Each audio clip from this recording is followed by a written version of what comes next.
Hello tout le monde, j'espère que vous allez bien. On se retrouve aujourd'hui dans une nouvelle vidéo dans laquelle on va parler rangement et organisation de tout ce qui concerne mon matériel de tamponnage, donc c'est-à-dire mes tampons, mes encres, mes applicateurs.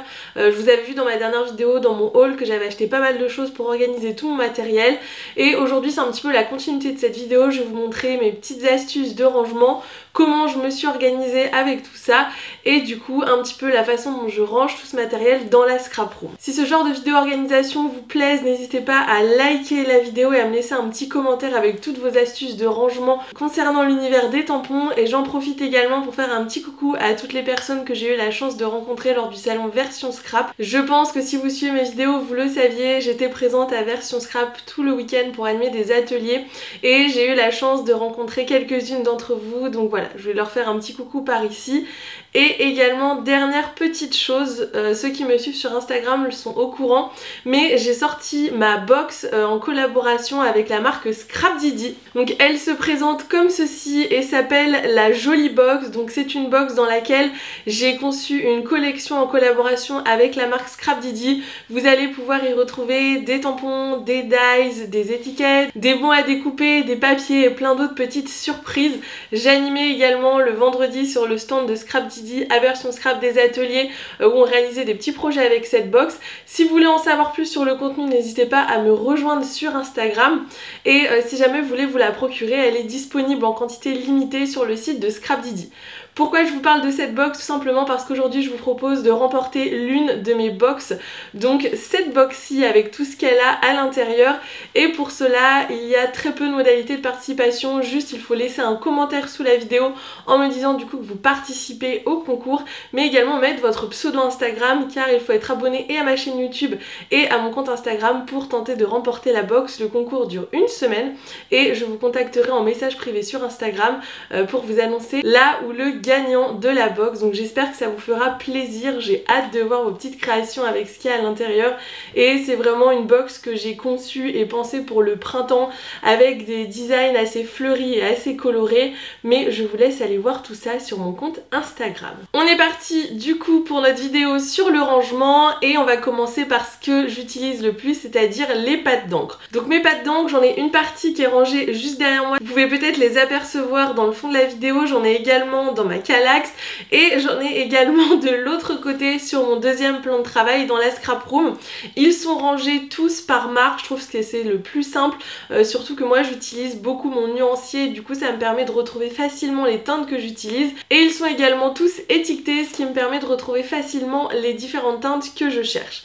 Donc je vous avais fait un petit reels sur Instagram, je vais vous le remettre juste ici, sur la façon dont je range mes pattes d'encre Stampin' Up. Je vous en avais également parlé dans une précédente vidéo sur justement mon haul Stampin' Up, et ce qui est bien avec les pattes d'encre Stampin' Up, c'est que vous avez déjà les étiquettes prêtes à l'emploi qui sont derrière le pad et donc qui vous permettent de les étiqueter, et ensuite j'ai acheté les rangements spécifiques, ce qui me permet de ranger les feutres et les encres. Donc de ce côté là j'ai pas eu trop de mal à trouver un système de rangement, le système conçu par la marque me correspond bien. On va du coup aborder le cas des Distress Oxide. Il faut savoir qu'en grand pâte d'encre je possède uniquement deux marques, les Distress Oxide et les pâtes d'encre de chez Stampin' Up.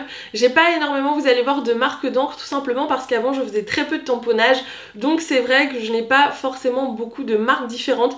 D'ailleurs n'hésitez pas à me mettre dans les commentaires votre marque préférée d'encreur, ça me permettra de découvrir peut-être des nouvelles teintes et des nouvelles marques à utiliser. Et ensuite bien sûr j'ai les classiques Versafine, Memento, etc. mais celles-ci je vais pas forcément vous en parler aujourd'hui parce qu'elles sont rangées dans une petite bannette, ce sont des encreurs noirs ou des encreurs pour faire de l'embossage, donc il n'y a rien de spécifique. Par contre pour mes Distress Oxide j'ai changé plusieurs fois ma façon de les étiqueter. Donc là vous voyez celle-ci est déjà étiquetée, je vais en étiqueter quelques-unes avec vous pour vous montrer comment je m'organise. Mais vous pouvez retrouver sur le site de Ranger directement les étiquettes pour vos pattes d'encre que vous pouvez donc imprimer et coller sur les pattes d'encre. J'ai également créé à une époque des étiquettes avec directement la teinte que j'ai tamponnée sur les pads, mais deux problèmes avec ces solutions. Premièrement mes étiquettes étaient trop trop fines et du coup s'arracher au fur et à mesure du temps. Et pour les étiquettes où j'avais mis de l'encre, à chaque fois que je prenais mes encreurs, j'avais de l'encre sur les doigts, ce qui n'était pas forcément agréable et ce qui me permettait pas forcément de faire des choses très propres quand je commençais une création. Et donc dernière chose, et du coup la solution que j'ai actuellement, c'est les étiquettes pour les pattes d'encre Distress Oxide de chez Craftelier. Donc j'ai ressorti un paquet pour vous montrer comment ça se présente. Donc ça se présente comme ceci, c'est un lot d'étiquettes. Vous avez la version Distress Oxide mais également la version Distress classique, donc peu importe la sorte de Distress que vous avez, c'est plutôt pratique. Et ce que j'aime beaucoup avec ces étiquettes, c'est qu'elles sont très épaisses et donc elles ne s'abîment pas sur vos pattes d'encre, donc ça c'est plutôt un avantage. Le prix du pack n'est pas très onéreux, ça coûte quelques euros. Je vous mettrai d'ailleurs tous les liens dans la barre d'information de tout ce que je vais vous présenter aujourd'hui en matière de rangement. Seul petit bémol, je trouve, alors j'en ai trouvé deux. Premièrement, il y a des couleurs, je trouve, qui au niveau de la teinte sur les étiquettes ne ressemblent pas forcément à la teinte réelle de l'encreur. Après ça c'est quelque chose qui est assez difficile et c'est donc pour ça que moi personnellement j'utilise un nuancier. Et deuxième petite chose, du coup ils n'ont pas forcément toutes les couleurs, les dernières couleurs ne sont pas présentes en étiquette, donc je pense qu'ils feront peut-être une mise à jour puisque moi du coup j'ai des pattes que j'ai achetées récemment qui sont les dernières couleurs et du coup j'ai pas forcément l'étiquette qui va avec. C'est pas très dérangeant parce qu'il n'y en a pas beaucoup, mais si vous voulez étiqueter tous vos pads et que vous avez des pads qui sont sortis dernièrement, vous n'aurez pas vos étiquettes disponibles dans ce lot-ci. Donc voilà les deux petits inconvénients. Et du coup moi je les étiquette sur le côté, donc sur le dessus de mon pad d'encre, tout simplement parce que mes encres sont rangées à la verticale.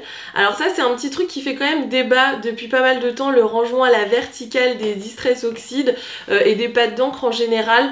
Sachez, pour vous donner un petit ordre d'idée, pour ma part j'ai toujours rangé mes encres Distress Oxide à la verticale. Alors avant pas forcément dans des présentoirs comme je vais vous présenter juste après, mais tout simplement dans des boîtes. J'ai jamais eu de soucis de déplacement d'encre sur le tampon encreur. Après, petite chose que vous pouvez faire si vraiment vous avez peur, c'est de temps en temps vous la retournez et normalement vous n'avez aucun souci. Après vous pouvez également les ranger à plat, mais je trouve que c'est moins pratique pour visualiser les teintes. Donc ça c'est vraiment à vous de voir ce que vous préférez, mais en tout cas pour vous faire un petit retour, moi ça fait quelques années qu'elles sont rangées à la verticale et j'ai pas remarqué de soucis par rapport à ce rangement-ci. Sachez également que les boîtes que vend de la marque Ranger, donc pour ranger les Distress Oxide, proposent aussi un rangement vertical, donc je pense que c'est pas forcément très dérangeant. Après encore une fois à vous de voir ce que vous préférez en termes de solution de rangement. Donc je vous montre comment installer les étiquettes sur les Distress Oxide et ensuite on passera à la présentation de mes présentoirs. Alors du coup je vous montre un peu comment je m'organise au niveau de l'étiquetage de mes Distress. Donc comme je vous le disais, j'utilise les étiquettes de la marque Craftelier. Alors pour le coup moi je n'ai pas de Distress Ink classique, donc cette partie d'étiquette je n'utilise pas, mais par contre comme vous pouvez le voir, j'ai déjà étiqueté une bonne partie de mes encres. Alors je les ai pas toutes, qu'on se le dise clairement. Il y a vraiment énormément de teintes au niveau des Distress, mais il m'en reste une petite dizaine à étiqueter, donc je vais le faire avec vous pour vous montrer un petit peu ce que ça donne. Donc la première c'est celle-ci, et du coup moi je viens coller mon étiquette en fait sur le dessus pour que quand elles sont installées sur le présentoir, je puisse voir la teinte du dessus. Donc vous voyez, des fois on a des, c'est ce que je vous disais, on a des teintes qui sont pas les mêmes au niveau du pad d'encre et au niveau de l'étiquette, parce que par exemple pour celui-ci, l'étiquette qui correspond, c'est cette étiquette là et je trouve qu'on n'est pas à 100% sur la bonne teinte, mais ça nous permet d'avoir déjà le nom et elles sont assez épaisses, ça permet de facilement se repérer et surtout je pense que dans le temps elles vont bien durer et elles vont pas se décoller forcément du pad. Donc je viens coller ma petite étiquette juste ici et ensuite je passe à la suivante. Et donc je vais prendre celle-ci en exemple, et c'est ce que je vous disais précédemment dans la vidéo, c'est qu'il y a certaines teintes qui ne sont pas disponibles sur les étiquettes. Je pense tout simplement que les étiquettes ont été éditées avant que les teintes sortent, ou alors ils ne les ont pas encore référencées chez Craftelier. Donc pour l'instant ça me dérange pas parce qu'il n'y en a pas énormément, et auquel cas sinon je ferai des petites étiquettes provisoires avec les fichiers qui sont disponibles sur le site de Ranger. Mais faut savoir que du coup toutes les teintes ne sont pas disponibles.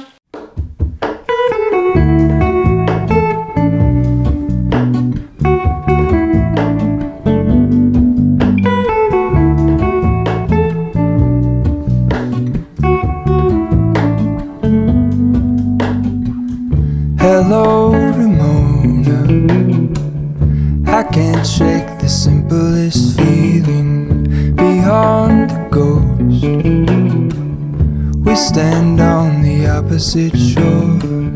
Hello, Ramona. I reach through mysterious ceilings, my only hope. I look for the things I don't. Donc voilà, dans les dernières que j'ai achetées, d'ailleurs je les ai achetées à version scrap, celle-ci. Vous en avez deux où les teintes du coup ne sont pas dispo en étiquette, c'est pas forcément dérangeant parce que ça représente pas énormément d'encre. J'avais été confrontée une fois à ce souci, donc je dois avoir 3 encres seulement qui n'ont pas d'étiquette, ce qui est pas énorme. Et du coup je vais pouvoir ranger tout ça dans mes présentoirs. Alors je vous ai sorti l'un de mes présentoirs pour vous montrer la façon dont je range mes Distress Oxide. Donc vous allez voir que c'est un rangement qui est très pratique parce qu'au niveau de la visualisation il est très bien pensé et du coup c'est assez esthétique également, mais c'est un rangement qui demande de la place. Ce sera pas forcément adapté à vous si vous avez une petite scrap room, mais j'utilise des présentoirs à vernis à ongles pour ranger mes Distress Oxide. Donc en fait ça me permet d'avoir vraiment un visuel sur toutes les encres avec l'étiquette qui est sur le dessus. Je vais le poser parce que j'ai peur de tout faire tomber. Et donc moi j'ai deux présentoirs dans ma scrap room, donc j'ai celui-ci et j'ai celui qui est juste derrière moi. L'avantage, je vous mettrai le modèle pareil dans la barre d'information. Alors moi je l'ai acheté sur Amazon et l'avantage de ce modèle c'est que si jamais vous avez une calaxe, ça rentre parfaitement dans le carré de la calaxe, donc c'est plutôt pratique et ça vous permet facilement de repérer vos différentes teintes. Les miennes sont également rangées par gamme de couleurs, donc quand on cherche une teinte c'est assez pratique et c'est ce que j'ai trouvé de mieux jusqu'à maintenant au niveau du rangement de mes encres. Donc voilà, il faut un petit peu de place, mais si jamais vous avez une petite place dans votre scrap room, c'est vraiment une solution de rangement que je trouve sympa pour vos encres. Alors là moi c'est les Distress, mais vous pouvez ranger d'autres marques d'encre. L'avantage du présentoir que je vous présente, c'est que vous voyez il fait parfaitement la bonne mesure pour mettre 4 Distress par rangée. Donc vraiment on a l'impression qu'il a été conçu pour ce genre de rangement. Alors moi j'ai pris la version la plus haute je crois, mais il existe avec moins de rangées de hauteur si jamais vous avez moins d'encre à ranger ou que vous avez un petit peu moins de place, mais même sur un bureau si vous faites beaucoup de tamponnage, ça peut être assez sympa d'avoir la même chose mais en version par exemple 3 rangées pour pouvoir y mettre les encres que vous utilisez le plus souvent. Donc voilà pour la façon dont je range mes encres Distress Oxide et du coup mes grands pads d'encre. Je voulais également vous montrer une petite alternative pour ranger toujours vos pads de Distress Oxide qui coûte moins cher qu'un présentoir, alors qui est un petit peu moins esthétique, mais si vous avez un petit espace qui peut vous correspondre, chez Ikea ils vendent ce genre de petites bannettes. Pareil, j'essaierai de vous mettre le lien dans la barre d'information. Ça coûte je crois moins de 2 € si je dis pas de bêtises, et elles ont le format parfait pour ranger en fait les Distress Oxide. Vous voyez, on peut toutes les ranger les unes à la suite des autres. Donc si jamais vous avez un rangement à encre qui se fait dans un tiroir, ça peut être pratique également. Donc voilà, petit aparté, mais je voulais vous montrer une solution peut-être un petit peu moins onéreuse et surtout une solution qui prend moins de place. Je vois qu'on voit sur la vidéo, j'avais pas remarqué, mais la petite tache noire que vous voyez là, c'est tout simplement un chat qui nous accompagne aujourd'hui sur la vidéo. Donc voilà, si vous voyez une petite tache noire ici, c'est tout simplement parce que mon chat est noir et blanc. Je continue avec le rangement de mes petits pads d'encre carrés. Alors pour le coup j'en ai pas beaucoup non plus, j'ai uniquement les pads d'encre de la marque Laura by Laura que j'achète en fait à la sortie des nouvelles collections, parce que je trouve que ces couleurs du coup correspondent vraiment bien à ces collections, ce qui est en même temps logique, et je les range dans ces boîtes-ci qui sont des boîtes de la marque Ranger.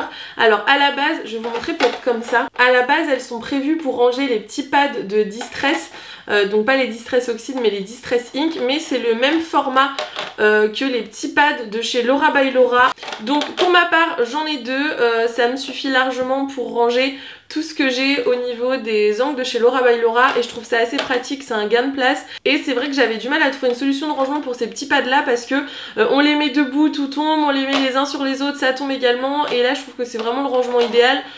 Moi mes deux boîtes je les mets l'une sur l'autre et j'ai tous mes petits pads d'encre. En plus le fait qu'on ait une vitre c'est plutôt pratique, vu que c'est transparent on voit qu'est-ce qu'on a dans chaque boîte, et encore une fois toutes mes encres sont référencées dans mon nuancier. Donc voilà en ce qui concerne le rangement de mes pads Là-dedans, comme je vous le disais, j'ai également les Versafine, tout ce qui est Memento, tout ce qui est Stazen, mais vraiment ces encres-ci, je les ai que en version noire et j'utilise des petites bannettes comme celles que je viens de vous présenter pour les ranger à l'intérieur et elles sont rangées dans une caisse de la Dreambox. Donc on va passer maintenant à tout ce qui concerne les petits applicateurs et ça pour le coup je ne l'ai toujours pas fait, donc je vais pouvoir organiser ce rangement avec vous. Donc j'ai plusieurs applicateurs différents que j'utilise pour mes tamponnages. Premièrement, j'ai toutes ces petites, je vous avais présenté dans une vidéo toutes ces petites brosses comme ceci. Donc je les range toutes à l'intérieur d'une petite boîte. J'ai pas forcément de rangement spécifique encore pour ces outils là parce que je commence tout juste à les appréhender et à les utiliser. Celles que je vous ai montrées, il n'y avait même pas de couleur et vous voyez, je commence tout juste à apprendre à m'en servir. Donc pour l'instant c'est pas des outils que j'ai forcément besoin d'avoir à la vue et je trouve que c'est plus sympa de les ranger dans un tiroir parce que j'ai remarqué que ça prenait très vite la poussière au niveau des poils des brosses et du coup ça me met des petites poussières et des petits poils de chat pour tout vous dire sur mes créations.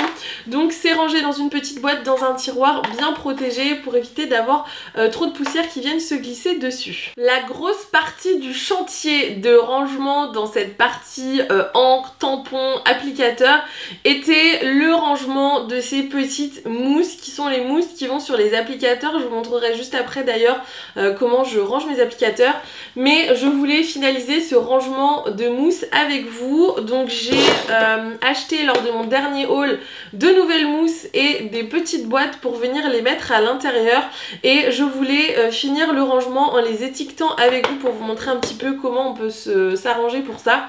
Mais déjà première chose que je peux vous dire, je trouve que ces boîtes sont vraiment chouettes pour les ranger. Ça fait propre, ça permet d'avoir les différentes mousses tout au même endroit. Elles sont faciles à ranger parce qu'en fait vous positionnez vos deux boîtes l'une sur l'autre, ça prend pas de place, ça évite d'avoir de l'encre partout. Celles qui ont suivi mes aventures, j'avais tout un bac de la Dreambox, enfin il y est toujours d'ailleurs, j'ai pas réussi à enlever la couleur mais qui est multicolore à cause de toutes ces petites choses et je n'ai jamais réussi à organiser parce que tout simplement je l'avais tous dans le bac et du coup je piochais à droite à gauche et souvent j'arrivais pas à les nettoyer donc elles finissaient à la poubelle. C'était un peu mon grand chantier organisation prévu ce mois-ci de ranger et d'organiser toutes ces petites mousses-ci.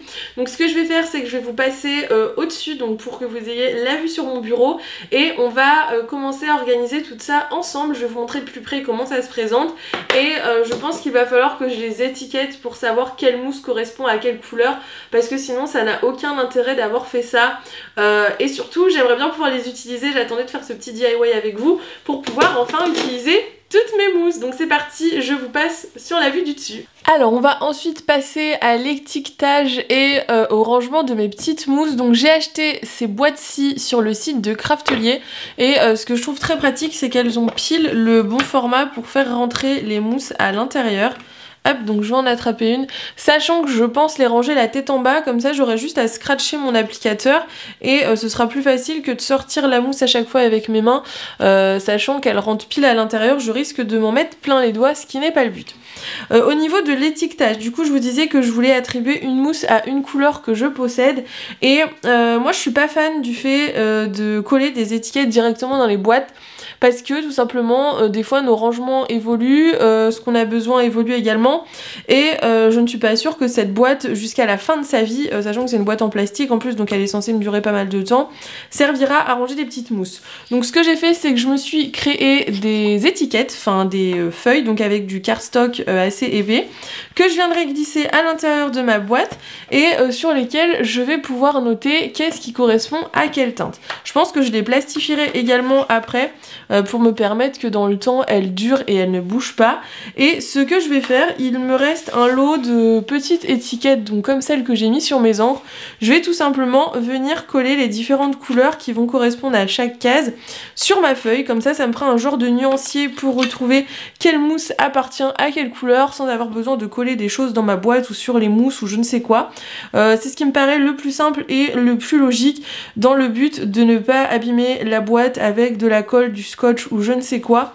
Du coup je vais faire ça, donc je vais coller les petites étiquettes couleurs en fonction de l'ordre des mousses dans la boîte et ensuite j'aurai plus qu'à plastifier mon étiquette et à la laisser à chaque fois dans la boîte correspondante.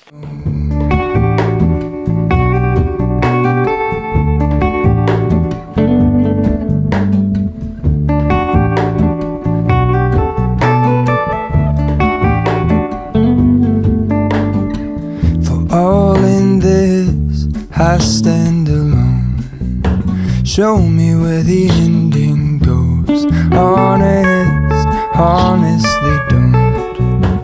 I should be the last to know. We're all in this, I stand alone. Show me where the ending goes. Honest, honestly don't. I should be the last to know. Du coup, voilà ce que ça donne au niveau de mes petites fiches pour ranger dans mes boîtes. Donc il faut encore que je les plastifie. Je ferai ça après, mais je me suis dit que pour vous montrer, ce serait mieux sans les avoir plastifiées parce qu'avec les reflets, sinon vous n'auriez pas vu grand chose. Et le but, c'est en fait tout simplement de suivre l'ordre. Donc 1, 2, 3, 4, 5, 6, 7, 8, 9, etc. Et je rangerai tout simplement ma petite feuille dans chaque boîte pour savoir quelle mousse correspond à quoi. Alors il y a plein de façons différentes de ranger vos mousses. Après c'est vraiment en fonction de vous, ce que vous pensez le plus logique pour vous. Moi comme je vous disais, j'aime pas coller des étiquettes sur les boîtes, je trouve ça dommage parce que souvent je les réutilise pour d'autres usages si je vois que l'usage me correspond pas forcément au bout d'un moment. Donc c'est pour ça, j'aime bien ne pas être limitée et je trouve que ça fait tout à fait le taf comme on dit. J'ai juste à compter, je devrais m'en sortir sachant qu'il y a que 18 petites mousses par boîte. Donc je vais ranger tout ça et je vous montre la suite de mon rangement. On continue et on termine avec tout ce qui concerne les petites mousses. Je vais vous parler de mes applicateurs. Donc au niveau des applicateurs que j'utilise, les miens viennent de la marque Craftelier également, je vous mettrai le lien en barre d'informations. Mais la petite subtilité, c'est que les miens sont de différentes couleurs. Quand vous les achetez sur le site de Craftelier, ils sont tous à peu près de cette couleur-ci, sachant que celui-ci est un peu plus clair que la couleur originale. Mais moi les miens sont de couleurs tout simplement pour retrouver un petit peu chaque applicateur sa couleur. Ça m'évite de toujours changer les mousses. Je sais que par exemple le rose clair va me servir pour toutes mes petites mousses roses, le rose foncé pour les roses foncés et les rouges, le bleu pour les bleus. En fait ça m'évite de tout le temps utiliser le même applicateur et de devoir tout le temps changer les mousses à l'arrière. Donc je vous ai fait un petit DIY sur mon compte Instagram pour justement reproduire ce DIY si jamais ça vous intéresse. Je vous mettrai le lien de mon compte Instagram dans la description de la vidéo, mais c'est tout simplement deux jolies choses 18 tout attachées. Et au niveau du rangement, je vous l'avais présenté, mais je les range sur un présentoir blanc et je vais les remettre dessus, comme ça je vous montre ce que ça donne. Et du coup je vous montre ce que ça donne une fois que tous mes applicateurs sont sur le support. Donc d'une, c'est assez esthétique, mais c'est pas forcément la raison pour laquelle je me suis amusée à les peindre. C'est surtout pour un côté pratique et c'est la solution la moins chère que j'ai trouvée. Ça existe, hein, vous pouvez acheter vos applicateurs déjà colorés, mais tous ceux que j'ai trouvés coûtaient 3 fois plus cher. Franchement, si ça vous intéresse, allez voir le DIY, mais vous voyez, rien de compliqué. Et c'est ce qui conclut toute la partie sur les applicateurs. On va maintenant parler des tampons. Dans ma scrap room, je possède 3 sortes de tampons, les tampons bois, les tampons clear et les tampons montés sur mousse. En ce qui concerne les tampons bois, j'en ai pas énormément et ayant assez de place dans la scrap room, ils sont tout simplement posés sur une étagère à la vue.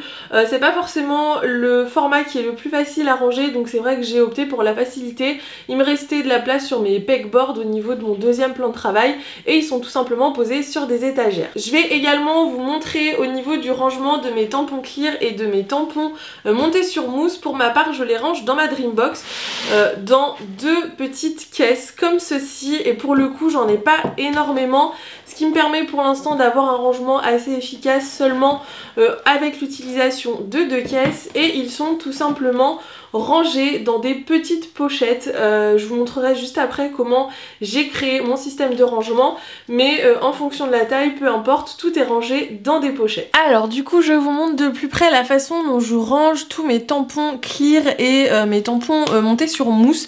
Alors il va peut-être y avoir quelques petits reflets, mais je les range tout simplement dans des pochettes plastifiées qui sont des pochettes de la marque Craftelier. Pour ma part j'utilise 2 formats, donc pour les petites c'est ce format-ci, je vous mettrai le lien dans la barre d'informations, et pour le grand format j'utilise celle-ci, sachant qu'il existe encore un plus grand format si jamais vous avez des tampons encore plus grands. Mais au niveau de la façon dont je range ça, tout simplement, je viens prendre les éléments de ma planche de tampons que je vais mettre à l'avant de ma pochette. pochette, je mets une petite feuille blanche. Alors ça c'est un petit peu au goût de chacun, mais personnellement je trouve qu'on voit mieux ce qu'il y a à l'intérieur au niveau des tampons, surtout pour les tampons qui sont transparents. Je trouve qu'avec une feuille blanche intercalée, on voit vraiment mieux ce qu'il y a à l'intérieur. Au tout début je l'ai rangé dans la pochette transparente directement, mais maintenant j'ajoute une feuille blanche. Et à l'arrière, je viens mettre le packaging de la marque, tout simplement dans le but si un jour je veux les revendre. J'avoue qu'en fait j'aime bien ce côté assez clean du fait d'avoir pour tous les tampons la même taille de pochette et la même présentation avec cette feuille blanche. Ça me permet plus facilement de voir les motifs de tampons que j'ai et pas forcément d'être attirée par les couleurs des packaging, et du coup ça me permet d'utiliser plus certains tampons que je ne voyais pas forcément très bien avant. Donc voilà pour mes deux façons de ranger. J'ai toujours des petites pochettes qui sont prêtes à l'avance, donc comme celle-ci par exemple, où en fait j'ai déjà mes feuilles blanches que j'ai coupées et que j'ai installées dans les pochettes, et comme ça quand j'achète des nouveaux tampons j'ai plus qu'à les glisser dedans, à mettre à l'arrière la feuille de la marque et à refermer ma pochette.